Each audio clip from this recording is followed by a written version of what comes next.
নদীর মাঝি বলে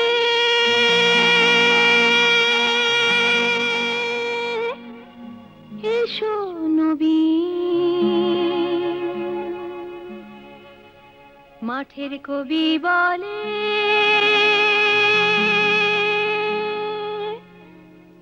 এসো নবী। দেখেছি দূরে ওই সোনালি দিন, দেখেছি দূরে ওই সোনালি দিন। প্রিয় দর্শক, শুভেচ্ছা সবাইকে। আমন্ত্রণ জানাচ্ছি কৃষি, খামার ও উন্নয়নমূলক অনুষ্ঠান পেট্রোক্যাম্প সোনালী দিনে। আজকে আলোচনার বিষয় আম সংগ্রহের সময় নির্ধারণে শঙ্কিত বা আতঙ্কিত আমাদের আম চাষিরা।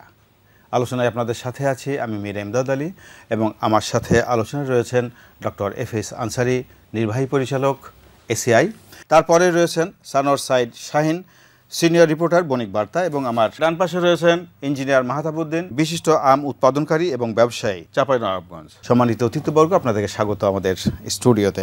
আলোচনার সূত্রপাত করব আমাদের শাহিন সাহেবের কাছে। সাম্প্রতিক সময়ে আমরা জেনেছি আপনি চাঁপাইনবাবগঞ্জ ঘুরে এসেছেন এবং একটা রিপোর্ট করেছেন আমের সংগ্রহ নিয়ে, যে বিড়ম্বনা তৈরি হয়েছে আম চাষিদের সাথে আমাদের প্রশাসনের। তারপর একটা সুন্দর রিপোর্ট করেছেন। আমি সেই বিষয়ে আপনার কাছে জানতে চাব যে হেডিং করা হয়েছে ক্ষতিকর রাসায়নিক দিয়ে অপরিপক্ক আম পাকানো হচ্ছে, যাতে করে এবং সেটাকে রোধ করার জন্য সরকার একটা সময় নির্ধারণ করে দিয়েছে, যে সময়ের মধ্যে বলা হচ্ছে যে 25শে মে গোপালভোগ সহ গুটিজাত, 1 জুন হিমসাগর, খিরসাপাত, লক্ষণভোগ, 10 জুন ল্যাংড়া ও বোম্বাই, 25 জুন ফজলি। এই যে সময় নির্ধারণ করে দিয়েছে, সেই এলাকার যারা আম চাষি তাদের প্রতিক্রিয়া কি, এটা একটু জানতে চাই। আম চাষিদেরকে যদি আপনি টাইমটা নির্ধারণ করে দেন, হ্যাঁ, আপনার একটা প্রবলেম আছে যে কৃষকরা কিংবা খামারিরা কিংবা উৎপাদনকারীরা ক্ষতিকর রাসায়নিক কেমিক্যাল ব্যবহার করছে, সেটাকে প্রতিরোধ করতে গিয়ে আপনি যদি আর একটা ক্ষতির সম্মুখীন করে দেন কৃষককে, তাহলে কিন্তু আম উৎপাদনটা হবে না। এই জন্যই হবে না, দেখেন কৃষকরা ক্ষতিগ্রস্ত হবে সময়টা বেঁধে দিলে দুইভাবে। প্রথমত হলো যে টাইমটা বেঁধে দেওয়ার ফলে এখন কিন্তু সায়েন্টিফিক্যালি আমি অনেকজনের সাথে কথা বলেছি, কথা বলতে গিয়ে দেখেছি একই জাতের আম একই সময়ে পাকে না। কোনো গাছের আম 5 দিন আগে পাকে, কোনো গাছের আম 5 দিন পরে পাকে। আবার দেখেন ওই জাতের আম যখন আপনি বলতেছেন 25 তারিখে নিয়ে আসেন, তখন কিন্তু দেখা যাচ্ছে যে একসাথে বাজারে সব আম নিয়ে আসছে। এইভাবে দেখা গেলো যে একসাথে সব আম নিয়ে আসলে কৃষক কিন্তু দামটা পাচ্ছে না। ফলে একদিকে আম তার পচে নষ্ট হচ্ছে, একদিকে আম দাম না পাওয়ার কারণে সে ক্ষতিগ্রস্ত হচ্ছে। এই ক্ষতিগ্রস্ততা যদি আপনি কন্টিনিউয়াসলি করেন, তাহলে কিন্তু আম উৎপাদন থেকে কৃষক সরে আসবে। আপনি কৃষকের সাথে আম চাষির সাথে কথা বলেছেন, তাদের প্রতিক্রিয়া কি? তারা কি বলতে তাদের চাচ্ছে? প্রতিক্রিয়া তো আমি এই সময় নির্ধারণ করা, সময় নির্ধারণটা নিয়ে তাদের কাছে আমি যেটা দেখেছি, তারা কিন্তু ফুঁসে উঠছে। এই ফুঁসে ওঠাটাকে গভর্নমেন্ট যদি সুষ্ঠুভাবে সমাধান করতে পারে, তাহলে দেখা যাবে যে এটার একটা সুন্দর সমাধান হবে। 4টা ইউনিয়নের 8টা গ্রামে আমি অন্ততপক্ষে 40 জন কৃষকের সাথে কথা বলেছি, যারা খুব বড় বড় বাগানের মালিক, 30-40 একর করে জমি কিংবা 50-60 বিঘা করে জমি আছে, এরকম আম বাগানি, যাদের সাথে কথা বলে দেখেছি, তারা কিন্তু ফুঁসে উঠছে। সরকার এখানে একটা বড় ধরনের ইন্টারভেনশন না করলে, সঠিক সিদ্ধান্ত এবং বৈজ্ঞানিক সিদ্ধান্ত না নিলে, এখানে কিন্তু সমস্যা তৈরি হতে পারে, আরো বাড়তে পারে। আমি ইঞ্জিনিয়ার মাহতাবউদ্দিন আপনার কাছে একটু জানবো, আপনি একজন প্রখ্যাত আম চাষি চাঁপাইনবাবগঞ্জের। এই যে সরকারের যে সিদ্ধান্ত, সরকার বলতে আমাদের জেলা প্রশাসনের যে সিদ্ধান্ত, এই সিদ্ধান্তটাকে আপনারা কিভাবে দেখছেন? আম চাষ এবং বাজারজাত করতে গিয়ে আমাদের যেসব সমস্যার সম্মুখীন হতে হচ্ছে বা হয়, সেগুলো ওভারকাম করার জন্য জেলা প্রশাসন এরকম একটা টাইম ফ্রেমে আমাদেরকে আনার চেষ্টা করতেছে। এই জায়গাটাতে আমার অনুভূতিটা অনেকটা এই টাইপের, বা আমার রিয়াকশানই বলবো আমি, যে আম বাজারজাতকরণের জন্য সময় বেঁধে দেওয়াটা, এর আগে আসলে ওই এলাকার আম উৎপাদনে কী ধরনের প্রবলেম বা কী ধরনের উৎপাদন করতে গিয়ে কী কী সমস্যায় আমরা সম্মুখীন হই, এগুলো আমাদেরকে একটু বুঝতে হবে। আমি ছোট্ট একটা এক্সাম্পল বলি আপনাকে। চাঁপাইনবাবগঞ্জ জেলারই এক এলাকায়, এক প্রান্তে দেখা যায় যে একই আম যখন পাকতেছে, ঠিক অন্য প্রান্তে গিয়ে আম আরেকটু দেরিতে, হয়তো 10 দিন বা 15 দিন পরে পাকতেছে। এরকম ঘটনা কিন্তু আছে।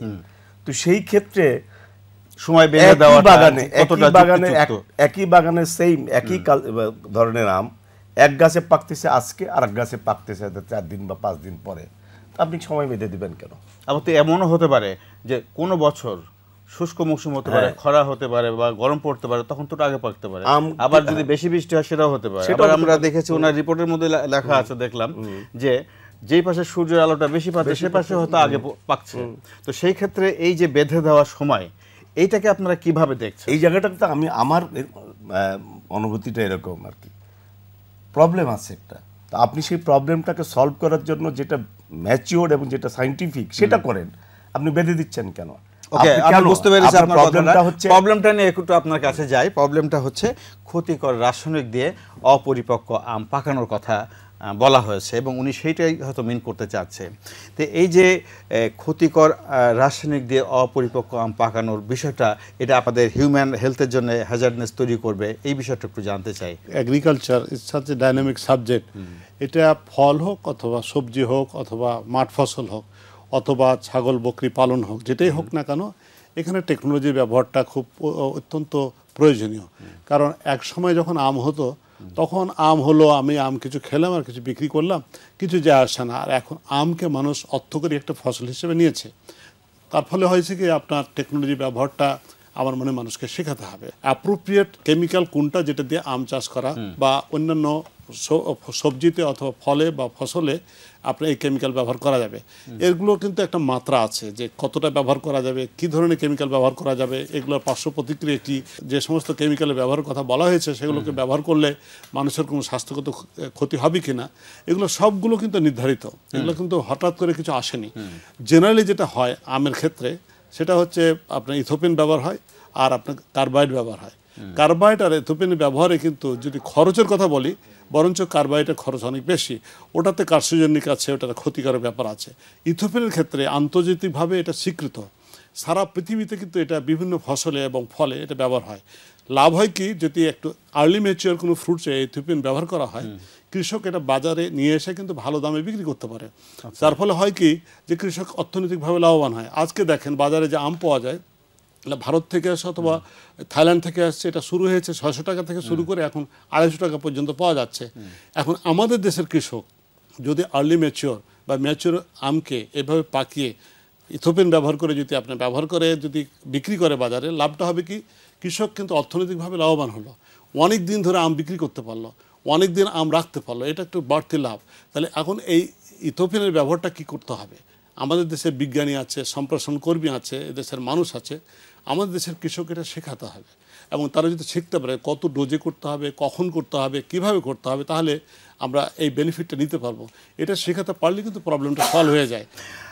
শাহিন সাহেব, আপনার কাছে আমি আরেকটু জানবো যে আমরা দেখতে পেয়েছি আপনার প্রতিবেদনে চাঁপাইনবাবগঞ্জ জেলাতে এই যে ব্যানটা সেটা ইম্পোজ করার কথা বলা হয়েছে। এটা কি শুধুমাত্র চাঁপাইনবাবগঞ্জের জন্যই নাকি দেশের অন্যান্য জেলাতেও এই ব্যানটা আছে? যেমন গত বছর কিন্তু আমি জানি চাঁপাইনবাবগঞ্জ সহ আরও বেশ কিছু জেলাতে কিন্তু ছিল।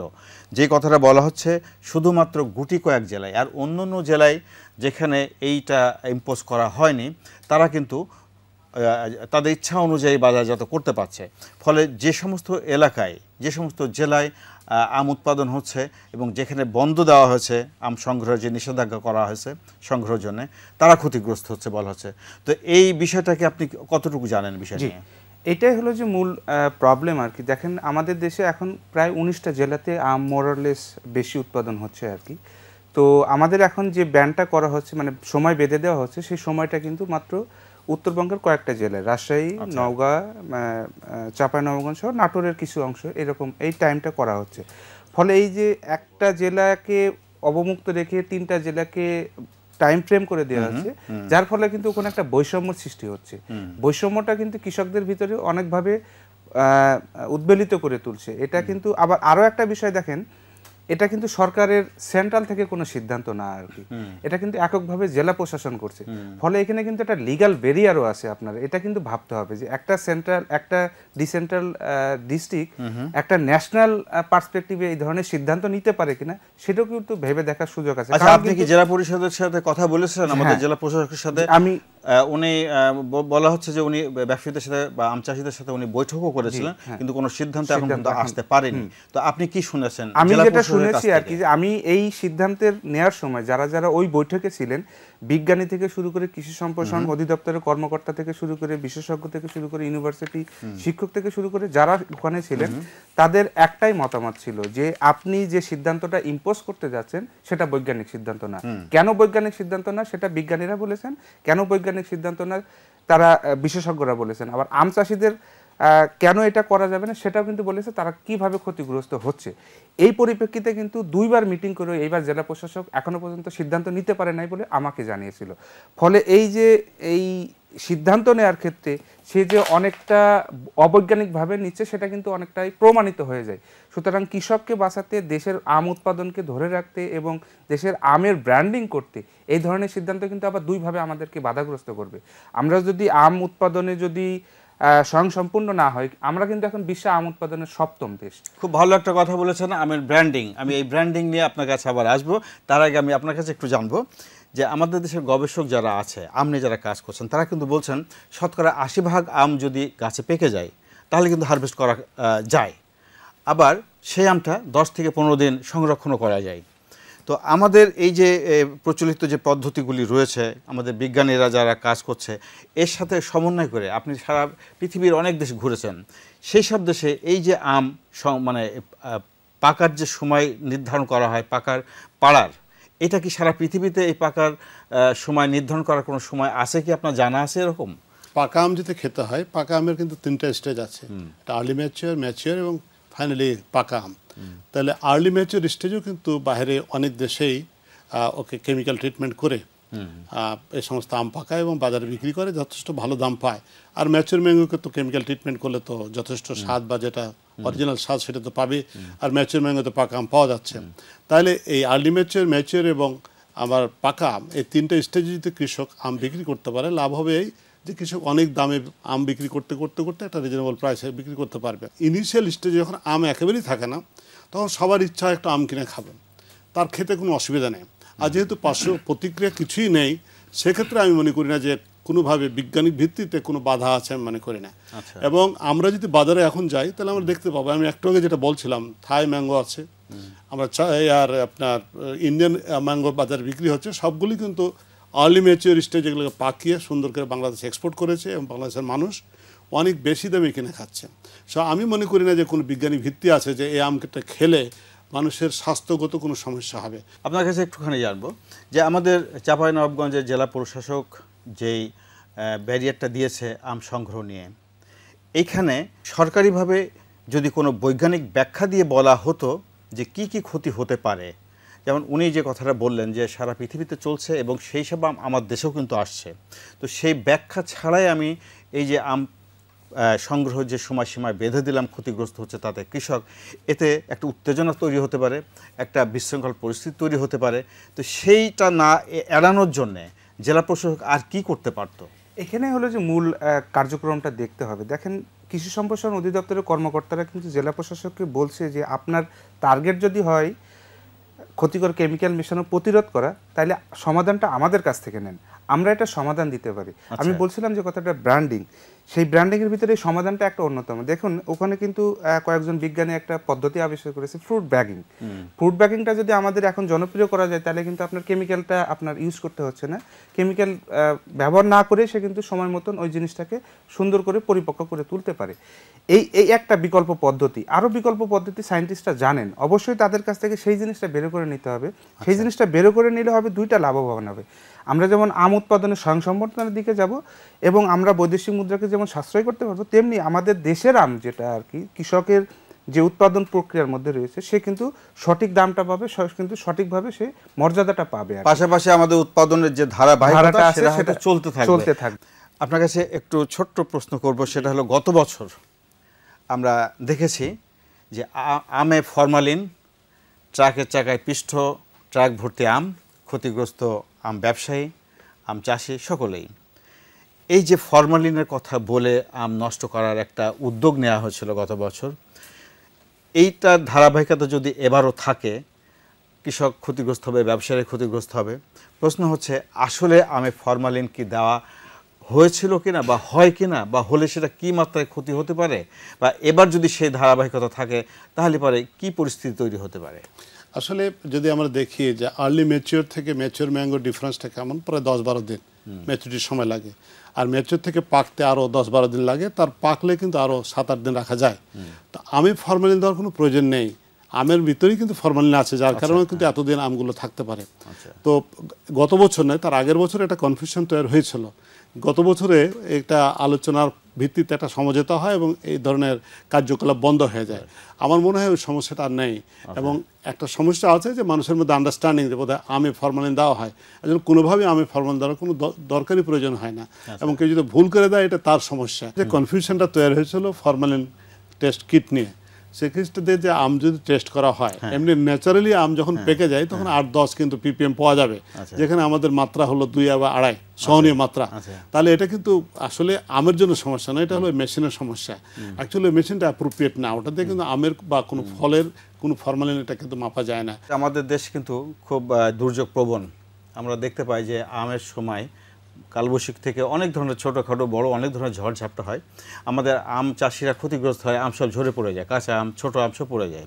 এই কাঁচা আম ছোটো আম এগুলিকে প্রসেস করে আমরা বাজারজাত করতে পারি কিনা, বিভিন্ন রকম পণ্য তৈরি করতে পারি কিনা, এই ধরনের কোনো উদ্যোগ আপনারা কৃষি এগ্রি বিজনেস নিয়ে কাজ করছেন, আপনাদের মাথায় কি আছে এরকম কোনো প্রসেসিং প্ল্যান্ট তৈরি করার বা করা সম্ভব কিনা দেশে? আম এমন একটা ফসল যেটা 5 গ্রাম থেকে শুরু করে পাকা পর্যন্ত প্রত্যেকটা স্টেজে কিন্তু ভালো কিছু উৎপাদন করা সম্ভব সেটা থেকে। কারণ যেগুলো টক আম সেটা 5 গ্রাম ওজন হলে কিন্তু যথেষ্ট টক হয়ে যায়। অনেক মানুষ আছে যারা প্রিজার্ভ করা বা ড্রাই করা অথবা তেলে দিয়ে আচার বানিয়ে সমস্ত আম খেতে পারে। আমার মনে হয় যে আমরা যদি বাজার থেকে অলিভ কিনতে পারি 150 টাকা প্যাকেট 200 গ্রামের, তাহলে আম কিনতে কোনো অসুবিধা নেই, মানুষ এটা কিন্তু কিনবে। এটা একটা ভালো প্রসেস সেন্টার করতে হবে, বিভিন্ন টেস্ট ভ্যারিয়েন্ট যেগুলো দরকার মানুষের সেগুলো রিসার্চ করে এগুলো বের করতে হবে। এখন কিন্তু ঝড়ে পড়া আম যথেষ্ট বাজারে ডিমান্ড আছে। গত বছরই 25 টাকা কেজি ঝড়ে পড়া আম প্রসেসররা কিনেছে। আস্তে আস্তে আমার মনে হয় যে সব ধরনের আমেরই কিন্তু একটা বাজার তৈরি হবে দেশে। আর অফকোর্স আমরা যেহেতু এগ্রিকালচারের মেজর কোম্পানি, আমরা তো এটা করবোই এবং সেটা থেকে আমরা প্রোডাক্টিভ কিছু একটা ভ্যালুয়েট করার চেষ্টা করব। আমাদের দেশে পর্যাপ্ত আম তৈরি হচ্ছে এবং আমরা কিন্তু আম রপ্তানির কথা চিন্তা করছি, এবং গত বছর থেকে আমরা দেখেছি বা তার আগে থেকে ফুড ব্যাগিংও করা হচ্ছে। এই যে আম রপ্তানির কথা ভাবা হচ্ছে, তার মানে আমের উৎপাদন আমাদের বেড়েছে। তো এই আম রপ্তানির ক্ষেত্রে আমরা পাল্প তৈরি করে এটাকে প্রসেস করে রপ্তানি করতে পারি কিনা, সেটা কি আমাদের বেশি লাভ হবে আমাদের দেশের জন্য? আমাদের দেশে আমের পাল্প কিন্তু প্রসেস হচ্ছে, দেশের বাইরে কিন্তু আমের পাল্প যাচ্ছে। আচ্ছা, এটা কিন্তু অলরেডি এস্টাবলিশ একটা ইন্ডাস্ট্রি হয়ে গেছে। এটা আরও ব্যাপকতা দরকার হবে। তবে আবার একটা জিনিস বলি, কিন্তু আমের পাল্প তৈরি করার জন্য প্রি ম্যাচিওর বা ম্যাচিওর ম্যাঙ্গোই মোস্টলি ব্যবহার হয়, পাকা আম কিন্তু খুব বেশি এটা ব্যবহার করে না, প্রয়োজন হয় না। এটা একটা ভালো দিক। আর সাথে সাথে হলো যে এটা আরও ব্যাপকতা বাড়াতে হবে, এটাকে আরও ইন্ডাস্ট্রিয়ালাইজ করতে হবে, আরও ভ্যালুয়েট করতে হবে, আরও বেশি কোয়ান্টিটি করতে হবে। তাহলে সুবিধা হবে এই আম একটা বৃহত্তম শিল্প হিসাবে এদেশে আত্মপ্রকাশ করবে।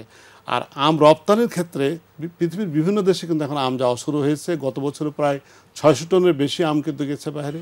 এবছর অনেক প্রস্তুতি আছে, আমি মনে করি এবার অনেক বেশি আম যাবে। আর মজার ব্যাপার হলো আম উৎপাদনকারী দেশ ফিলিপিন, চায়না, এসব দেশেও কিন্তু বাংলাদেশের আমের একটা ডিমান্ড আছে। জাপান, সেখানেও ডিমান্ড আছে, এবং সাউথ ইস্টের মেলা দেশে কিন্তু এই সমস্ত ডিমান্ড আছে। মিডল ইস্ট বাদ দিলাম বা আপনার ইউরোপ বাদ দিলাম, সব জায়গায় কিন্তু বাংলাদেশের আমের একটা ভালো কদর আছে। আপনি একজন আম উৎপাদনকারী, তো এই যে সমস্যাটা তৈরি হয়েছে জেলা প্রশাসকের উদ্দেশ্যে আপনি কি বলবেন যে কিভাবে এটাকে বিকল্প পন্থায় এটাকে সমাধান করা যেতে পারে? আসলে এই প্রবলেম যেখানে আছে সেই জায়গাটাতে সলভ করতে পারে যদি এরকম কোনো রাসায়নিক ব্যবহার করতে গিয়ে আমাদের মাত্রা অতিরিক্ত হয়, সেই ক্ষেত্রে সেই ব্যবহারটাকে কন্ট্রোল করুক। আমাদের আম চাষিদেরকে কেন টাইম ফ্রেমের মধ্যে নিয়ে আসতেছে, ন্যাচারালি যেভাবে হওয়া উচিত সেভাবেই আমরা করব। আপনার এই যে কেমিক্যাল ব্যবহার করার কারণে জেলা প্রশাসন মনে করতেছে যে এই আম মানুষের খাওয়ার উপযুক্ত না, সেই জায়গাটা তো ওই কেমিক্যালটা বাজারজাতটাই তো তারা কন্ট্রোল করতে পারে। কেন আমাদের উপরে একটা কৃত্রিম একটা সিদ্ধান্ত চাপিয়ে দিচ্ছে যে না এই এক্ষুনি যে আম আমার পাকেনি সে আম আমাকে বলতেছে এক্ষুনি পারেন, আবার যে আম আমার পাকবে 7 দিন পরে বলছে না ততদিন আপনি অপেক্ষা করতে পারেন। আমার মাথা ব্যথা হয়েছে এই জন্যে এটা সারানোর জন্য ট্যাবলেট খাই, আমরা মাথাটা কেটে ফেলবো, এই সিদ্ধান্তটা তো হওয়া উচিত না। আপনি কি বলবেন এই বিষয়ে? আম পাকানোর জন্য যে কেমিক্যাল ব্যবহার করা হয় ইথোফেন, এটা কিন্তু গ্লোবাল সারা পৃথিবীতে সারা বিশ্বে এটা কিন্তু এটা একটা স্বীকৃত এবং এর মাত্রা কতটুকু হবে, কিভাবে ব্যবহার করতে হবে, কোন সময় ব্যবহার করতে গেলে সবই জানা, এটা অজানা কিছু নয়। এই ব্যাপারে প্রপারলি যদি প্রশিক্ষণ দেওয়া হয় কৃষককে, আমার মনে হয় না যে তারা এটি নিয়ে খুব বাড়াবাড়ি করবে, তা না। আর একটু যদি এদিক ওদিক হয়েও যায় সেক্ষেত্রে কিন্তু মানুষের স্বাস্থ্যের জন্য কোনো ক্ষতিকারক বা ঝুঁকি কিছু নেই। সেক্ষেত্রে আমি মনে করি না যে এই মিসআন্ডারস্ট্যান্ডিংকে রিমুভ করে অন্য ঝামেলা যাওয়া দরকার নেই। আমার মনে হয় যে বরঞ্চ প্রশিক্ষণের দিকে একটু ঝোঁক দেওয়া উচিত। আচ্ছা, একটু জোর দেওয়া উচিত। সাহেব, আপনার কাছে আরেকটা প্রশ্ন আমি করবো। আপনি আমাদের যে কৃষি ডিপার্টমেন্ট রয়েছে তাদের সাথে কোনো আলোচনা করেছিলেন এই বিষয়ে? তারা কি বলতে চাচ্ছেন এই বিষয়ে? তারা যেটা বলতে চায় যে সমাধানটা করতে হবে কীটনাশক ব্যবহারের ক্ষেত্রে, সমাধানটা আম উৎপাদনের ক্ষেত্রে নয়। আচ্ছা, আপনাকে এটা একটা জিনিস জানিয়ে রাখি, আমি যে 40 জন কৃষকের সাথে কথা বলেছিলাম তারা প্রত্যেকেই আমাকে বলেছে আম উৎপাদনের সময় বেঁধে নয়, কীটনাশক কিভাবে ব্যবহার করতে হবে, কতটুকু ব্যবহার করতে হবে, কিংবা আদৌ ব্যবহার করা যাবে কিনা সেই সম্পর্কে আমাদের প্রশিক্ষণ দিক।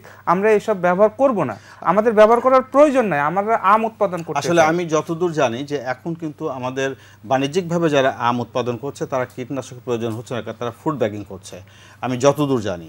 প্রশ্নটা হচ্ছে যে অপরিপক্ক আম পাকার জন্য যে রাসায়নিক বা হরমোনের ব্যবহার করা হচ্ছে সেই কথাটাই মনে হয় বারবার বলতেছে।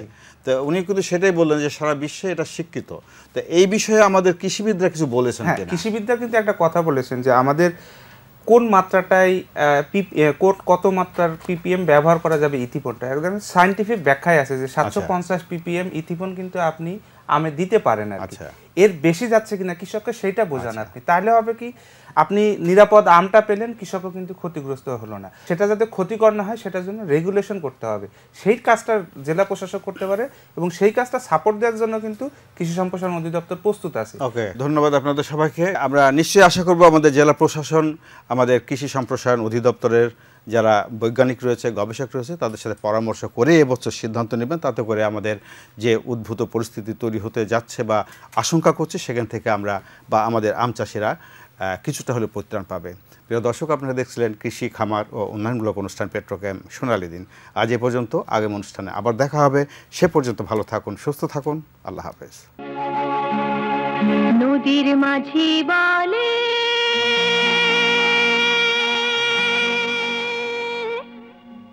এসো নবী, মাঠের কবি বলে